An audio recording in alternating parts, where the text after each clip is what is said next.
This is SOSTAC, and it was voted in the top 3 business models by the Chartered Institute of Marketing in its centenary poll, top 3 business models worldwide. It's since been adopted by companies like LinkedIn across Europe and the Middle East, and KPMG and some nice consultancies are kind of getting into bed with it as well. So it seems to be very popular. My hand was twisted by some Microsoft people, actually, and IBM people, ultimately, who got me to write a book about it and then develop it into this very simple system, which is now an online program. So S stands for Situational Analysis, where are you now? O stands for Objectives, where are you going? S stands for Strategy, how are you going to get there? The shortest part, the smallest part, the most important part of the plan. And tactics are the detail of strategy, that's the marketing mix and the marketing communications mix. And action is the bit that's forgotten about. That's the bit about how do you ensure your brilliant plan is executed with excellence and passion. And control, and so that needs to be in the plan. How do you do that? It's about internal marketing, communications, motivation, training, all that sort of thing. And control is the last section of the plan, which is what are you going to measure, how often, how much will it cost, who's going to do it, and most importantly, what do you do with this information that you collect? How will it change decisions? So that's the kind of structure of SOSTAC itself. And I was telling a pal of mine about it in Dublin this morning. He's a dean of a major institution there. And he was telling me he's a bit overweight and he's on this kind of a strange diet. He has a piece of fruit and a brown roll for his lunch every day. That's his lunch. I mean, you think your lives are tough? Imagine that. You know, a piece of bread and a piece of fruit. And he's telling me that the little shop beside the institute, he went in there and he described the girl at the checkout as chewing her gum aggressively. And he puts this thing down. She says, you must be a bachelor. And he goes, oh, how astute of you, my dear. That's a great question. Perhaps you're studying next door. Let me guess, is it market research? He goes, no. He goes, oh, perhaps it's consumer research and insight. She says, no. She says, okay, maybe it's my own area. Maybe it's the psychology of marketing. And she goes, no, you're just ugly. And so only in Dublin, you might say. But the point we're making is your ability to ask great questions and analyze profiles. You know, they talked about data here earlier on. It used to be, you know, you are what you buy. And that's what she was kind of guessing. And now it's you are where you are and where you were, both online and offline. Layering location-based data on top of all the other data sources we have is an incredibly rich area to get into. When we look at the situation analysis, though, in a plan, let's just open it up for a second. Customers are a big part of the situation analysis, obviously. Customer analysis, competitor analysis, distributor analysis, your strengths and weaknesses, you know, the trends and opportunities in the marketplace, et cetera, et cetera. And hyper competition, of course, is creeping into every marketplace. But if we took just one of these and said, if you had just 3 questions that you could ask about your customers, what 3 questions would you ask? And the answer is, I categorize them into these 3 questions, because every single question you can think of about customers can actually be categorized into those 3 questions. Who are your customers? Who's your ideal customers? Who's your lousy customers? Why do they buy or not buy? Or why do they come to your website or not come to your website? Why do they leave? Why do they not repeat purchase? How do they buy? What's their digital journey and their offline journey? The online, the offline, the robo, the research online, buy offline, et cetera, et cetera. And also, how do people process your website? How do they process your emails? How do they process your videos that you send them? So that's an important part of answering that how piece. So if you drill down into all the questions that you can ask around these sorts of questions, I mean, this is just a sample of some of the questions that fit into the who's your ideal customer, et cetera. What are they saying about you? Who's attending a particular event? We can get free analysis on all of this stuff for free. We can get answers to this stuff about your customers. And in fact, the answers to every single one of these questions, and there's a lot more questions, are in this book, which we're going to give a copy to you on your way out. Those that would like a copy of that book, there's a complimentary copy on the way out. And every single one of those questions is answered in the book, and we point towards a free resource that will answer these questions for you. Equally with why. Why do you buy or not buy, et cetera? What are the trends? What do people really want? What are the motivations? You know, why do they not convert? What's been said about you? These are why. These are motivation. And these deep questions can be opened up and answered, and most of the answers can be delivered for free using the various analytical tools that are out there online, and we list them for you in the book. And thirdly, in customer analysis, how do customers buy? What's their journey? How long? How many channels do they use? Multi-channel funnel analysis. God bless Google Analytics for all that great stuff, because it's largely free, and it's incredible if you use these tools. The insights you get, you can answer the questions about your customers and your competitors. And it's so important that the situation analysis should be half of your plan. The rest of your efforts go into the rest. But the situational analysis, if you spend half your time developing really deep situational analysis, it'll give you the right decisions as you go through your plan. The answers will come to you. The decisions will be made for you. In fact, Albert Einstein once said, if I'd 1 hour to save the world, I'd spend 55 minutes defining the problem and only 5 minutes finding the solution. And the same principle applies to a SOSTAC plan. Situational analysis, go in deep, and it will give you the answers. The solutions will come. Just on that, situational analysis will help you make the perfect decision. Here's a little bonus for you in 30 seconds. I used to teach an MSc in decision making here in London many years ago. So I'm going to give you an MSc in decision making in 30 seconds. They'll shoot me for saying this, but here it is. How to make the perfect decision. This is how. Number 1, identify the problem, the opportunity, or the situation that you need to make a decision about. Number 2, define the information you need to make a great decision. Number 3, get the info. 4, digest the info. 5, make the decision. One of those 5 steps is rarely done, and that's the gem if you get into the habit of it, and that one is number 2. What information do you need to make a great decision about your ad campaign, about your SEO, about your marketing plan, about your brand names, whatever it is? Ask that question first, and you'll find you'll make better decisions. In fact, those questions will emanate from the situation analysis. So good in-depth situation analysis will help you build a great platform for a great plan. Then moving on from situation analysis, which is where are you now, we move to objectives. Where do you want to go? So we typically include in objectives the stuff like the mission, the vision, and the KPIs. So the mission being, making the world a better place, Google making sense out of data, making useful information. That's kind of nice mission stuff. Vision is more about your headline that you'd like to see on the FT in 5 years down the road. It's selfish. It's about being number 1 or the biggest or the best. It's how great you are. Whereas the mission is about changing the world, making the world a better place. And KPIs, of course, the key performance indicators, I've put them into the KPI pyramid. So you've got at the top return on investment, sales, market share, and down at the bottom, visitors, cost per visit, cost per inquiry, cost per like, and all that kind of stuff. So we move them through the C-suite reports and objectives down to the managerial objectives and down to the operational objectives. Now you can shuffle these bottom ones around a little bit, but what's interesting, if we flick this around and turn it upside down, it then becomes a funnel, and you're all familiar with the funnel. So here we've got at the top, we've got visitors, and down the bottom we've got sales. And you've seen your funnels. We saw one here just a few minutes ago. So with the visitors all the way down to the customers and sales results and, of course, repeat purchases. Once we add numbers and percentages to each level of movement in the funnel, we can then work the maths out with objectives. We can either work the objectives in conversion terms, percentage terms, or absolute numbers. But you're in control of your business when you break it down like that from objectives. So objectives are all about where do you want to go.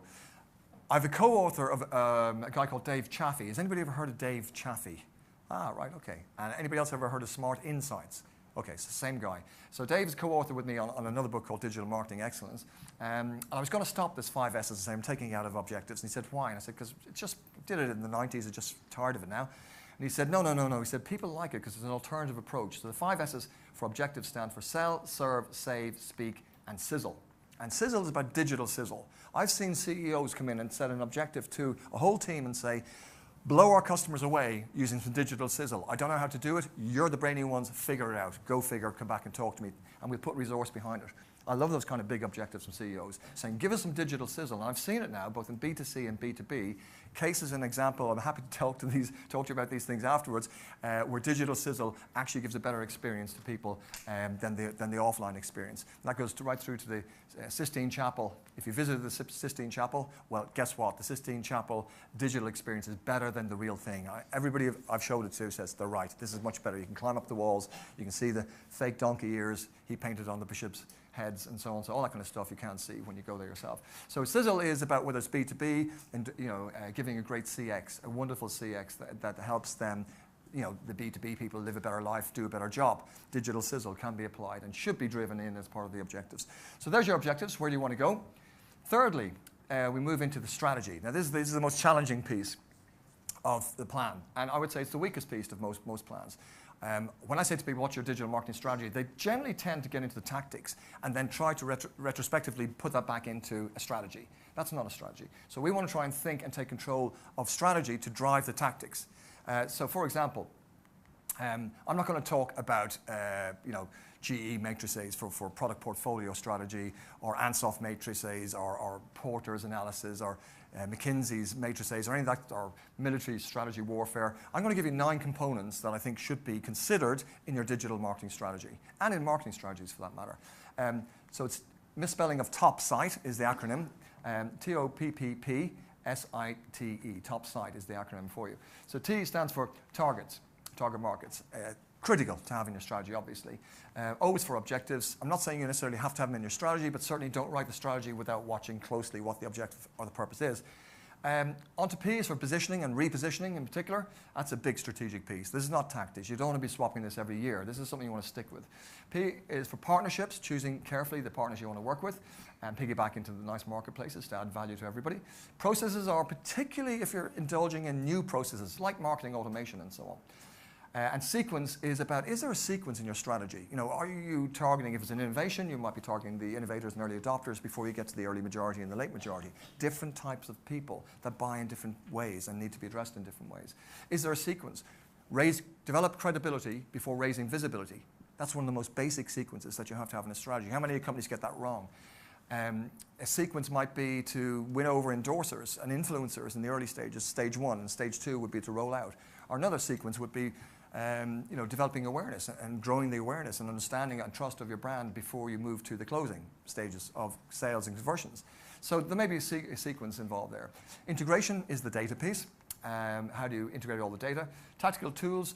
I'd only bring these into a strategy if you're making a radical change of your existing tactical tools. You know, your advertising, your PR, your sponsorship, your mail, those 10 communications tools. If you're making major changes like dropping TV advertising and switching to social CRM, or moving from traditional advertising into remarketing and retargeting. And finally, engagement is the tricky one. Everybody wants engagement, but very few can get it. So engagement is a more difficult thing to achieve these days. The numbers are dropping rapidly. I'm sure you've experienced it yourselves. But engagement is strategic. How do you want to move them on what we call the ladder of engagement? I'll show you that in just a second. But let me just pick out a few of these. I'll say a few words about just a few of these.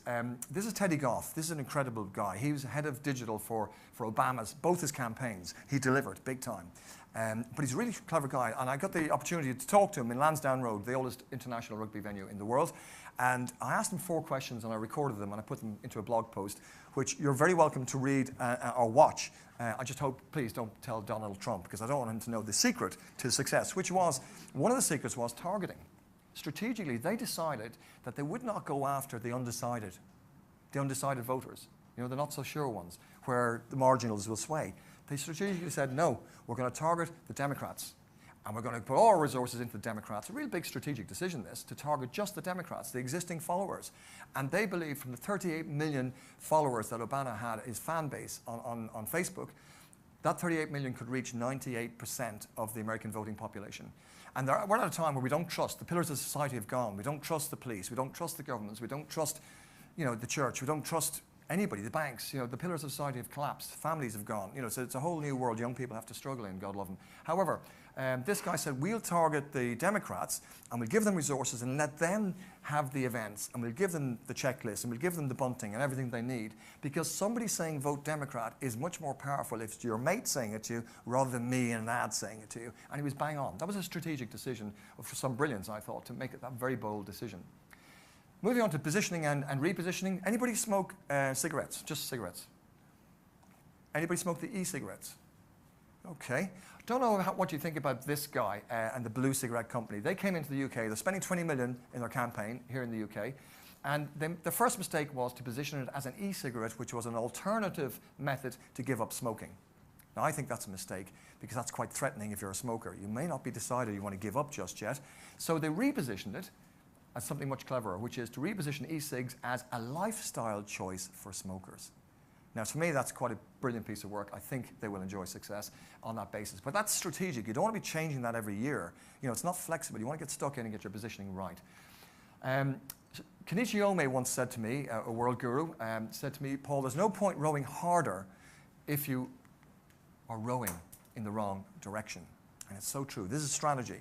So if you get the strategy wrong, you're going to be going on all, people are working crazy hours. Tactics without strategy is just the noise before the defeat. And now it's written by possibly the best marketing book ever written, and was written 2,000 years ago by Sun Tzu, the Chinese military strategist. The good news is if you buy it in the airport, it is translated, so it makes life relatively easy. Okay, so I'm going to whiz through just a handful of these. I won't go through them all. There's too many there. Let's have a look at processes. If you're changing processes, I would include this in your strategy statement to your CEO and to your board. I would think about new processes like marketing automation.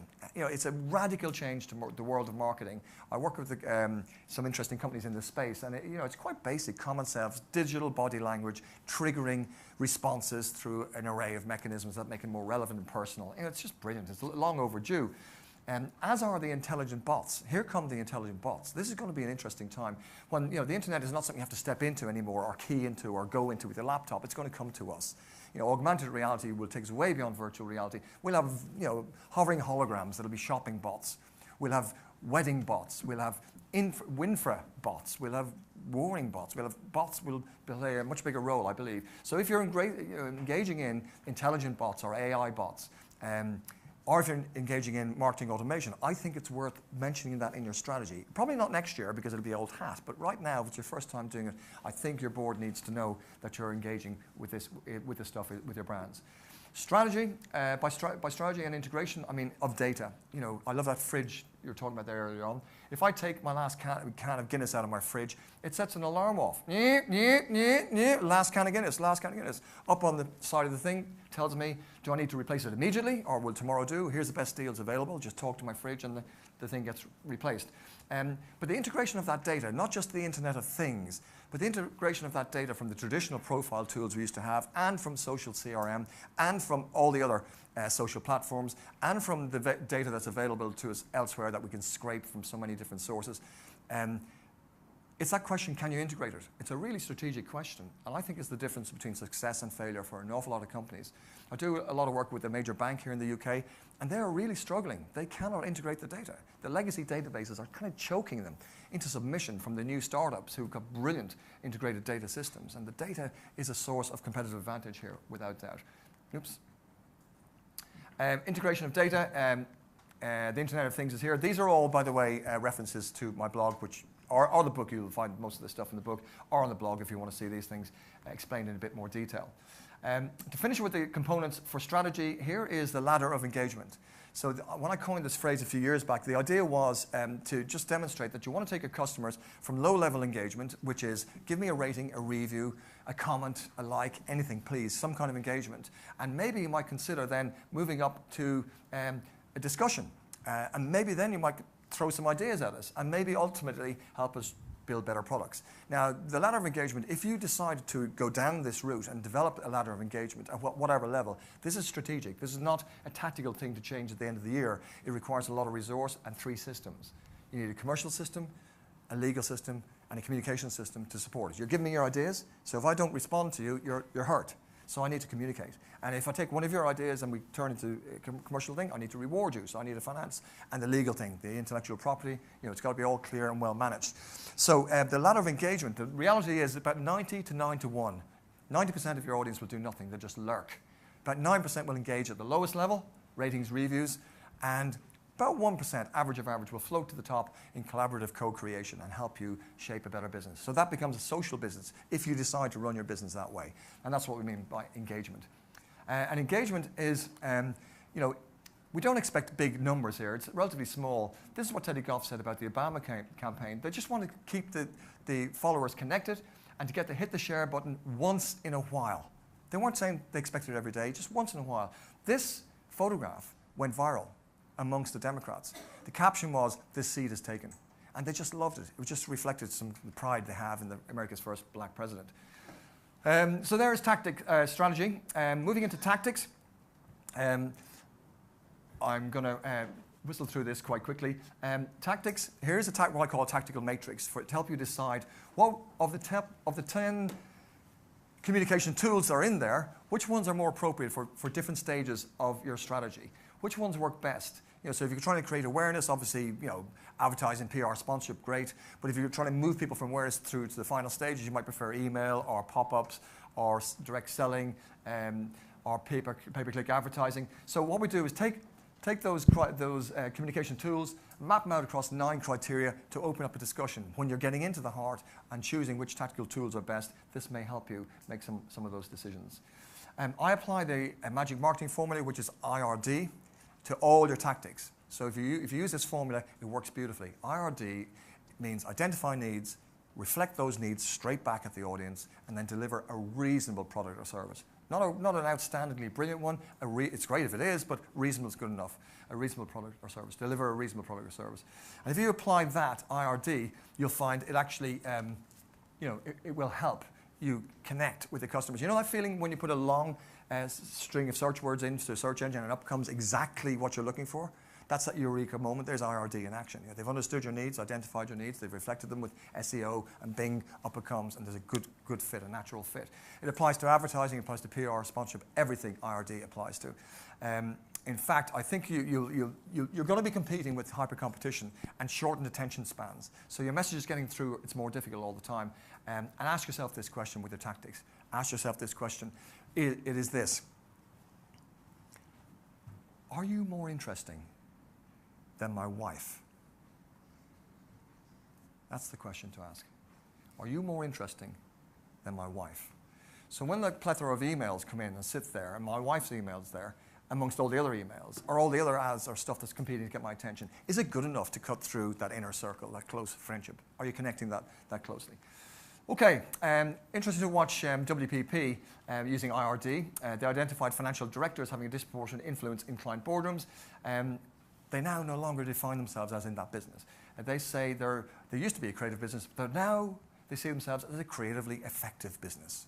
That's IRD, appealing, finding out the needs, reflecting them back to the financial directors. So actions are the tiny little bit of the plan that's never included. Wonderful book by Larry Bossidy, the guy who took over from GE, who said execution, the ability to execute better than somebody else, is where competitive advantage lies. It's one of the places it lies. And so a lot of stuff, sloppy websites that fall over, all that kind of stuff. So how can you avoid it? Well, internal marketing is where it's at. Communications, motivation, training, checklist, right down to the shared experience. I have to tell you one quick story. KPMG flew me over to Toronto to train their digital marketing team in SOSTAC Planning. And we went out for a big dinner one of the nights. And in this restaurant, it was one of the best restaurants. I'm not a food buff, but apparently it wasn't one of those better restaurants. And when the soup came, it was delivered in cut-out coconut bowls, right? And before the group around the table had finished uttering the second W in the word wow, in that length of time, this is what happened. The waiter who served us in a wonderfully camp, theatrical performance was, he puts the thing down, everybody goes, oh wow, look at that soup. Before we've even said the word wow, he goes, okay, your Pinterest, your Instagram, your YouTube, your Twitter, yeah, I know, come on, give me those phones, let's do it right now. I'm not having my soup going cold. And I went click, click, click, click, click, and we passed it out, bang, and he was gone. And I went, Jesus, did that guy really do that? My God, that's pretty cool. He's actually doing the thing we all want to do, which is not just a good CX, but he's doing the shared CX. That's what we really want to do, is get people, the system, your product, your program, your companies, your clients, to actually share the CX if it's a good CX. And they were trained right down to that level of detail to share. Because around the wall, interesting enough, was the logo and the URL attached, any angle. So that was in the background of most of the shots. And that's the shared CX, which is a big challenge for a lot of companies. How do you share your CX? Another question on internal marketing, how do you motivate your staff to become brand ambassadors? So much so they'd eat the dinner off the floor. This video is shocking. If you go to my blog and watch this guy eat his dinner, he goes to the Metro, it's in Canada, he cleans the floor and he takes out his curry and he throws it onto the floor. Gets his linen out, goes down on hands and knees and eats every bit of it. And people are kind of puking watching him do it. But this is how much he believes in the power. He sells these floor cleaning kit. That's how much he believes. So that's motivation. That's the action bit that's forgotten. And to finish with is control. Control is the often left out bit, but we're talking about metrics and measurement. And in fact, what you want to measure, what you want to list in your plan, how often you're going to measure it, who's going to measure it, what it's going to cost, and what are you going to do with this information? That's the important thing. We're going to make better decisions. So what would you include in the control section? Because it influences everything, it needs to include all the stuff we talked about in the objectives just a few minutes ago. So we turn our objectives upside down, and there's the funnel, so we can list all those as stuff we need to measure. And all the other questions I've asked earlier on, all of these can be measured. And there lies the simplicity of SOSTAC. If you layer it with 3 M's, men, money, and minutes, men and women, the human resource, money, budgets, minutes, time, you'll see you've got a good plan with SOSTAC and 3 M's. It works very simply. Remember this before we finish. Everything changes. So in your control, remember that you're looking at a market that's constantly moving. Let's hope your customers and your sales are going up in your own businesses. But on top of that is your marketplace, which is pulling away all the time, every day, every month, every year. It's pulling away. And if you do nothing, you get left behind. The pest factors, political, economic, social, technological variables are changing all the time, and they're pulling markets away from you. Here's an example of how markets change, and sometimes under our own feet, and we don't even see it. I thought it might be appropriate because you're having a champagne little reception right now, isn't that right? Yep. Well, bear this in mind. This is an ad from Ireland in 1972. I don't know if you can read it down the back there, but down here it says, "Don't have that 5th pint." It's actually a real ad from 1972. Just how things change, and it's crippled the drink, and rugby clubs have suffered from this as well.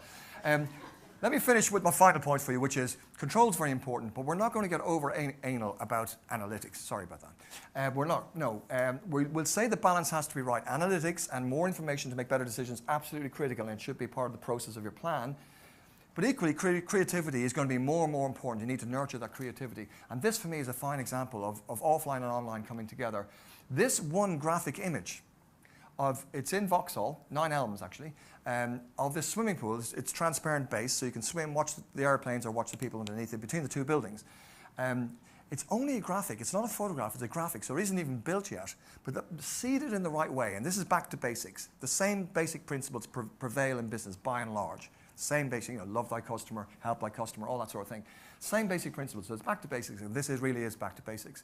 This is taking an image and seeding it with the influencers, both the media and the bloggers and the influencers, and giving it to them and saying, have a look at this, and working really hard with, that's back to basics. It's the same old stuff. Don't forget the good stuff. So that generated 1 billion opportunities to see within 24 hours, and generated ultimately $21 million pounds worth of sales from something as simple as that. So there's SOSTAC. Where are you now?